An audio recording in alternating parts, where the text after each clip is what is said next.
ஆண்டவருடைய வசனம் என்றும் நிலைத்திருக்கும் தன்மை உடையது. அலெக்சாண்டர் டஃப் என்ற ஒரு மிஷனரி இருந்தார்.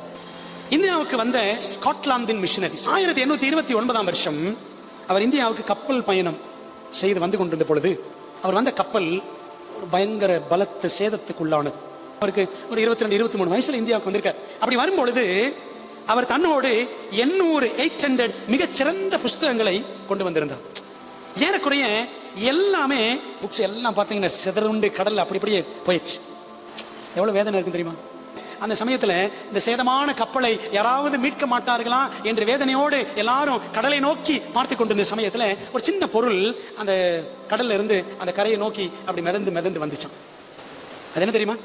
அது அலெக்சாண்டர் டஃப் அந்த மிஷனரியோட பைபிள் அப்படியே அந்த கடல் தண்ணியில அந்த அலை அடிக்க அப்படி மிதந்து அப்படி வந்துச்சான். அவருக்கு அவ்வளவு சந்தோஷம்.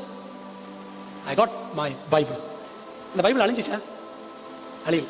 அன்பானவர்களே, அப்ப ஆண்டவருடைய வசனம் என்றென்றும் நிலைத்திருக்கும் என்றால் யோசித்து பாருங்க. இந்த வசனங்களை என் மனதிலே நான் பதித்தேன் என்று சொன்னால் அதை மனதில் பதித்து அதன்படி நடப்பவர்களும் என்றென்றும் நிலைத்திருப்பார்கள். வான பூமி ஒளிந்து போனாலும் என்னுடைய வார்த்தைகள் ஒளிந்து போவதில்லை. அப்ப இந்த உலகம் அழிஞ்சாலும் ஆண்டவருடைய வசனங்களை யார் மனசுல பதிச்சிருக்காங்களோ அவர்கள் அழிவார்களா? அவர்களுக்கு அழியாத வாழ்க்கை இருக்கிறது. உங்களுக்கு எனக்கும் ஆண்டவர் ஆசீர்வாதம் வச்சிருக்கிறார்.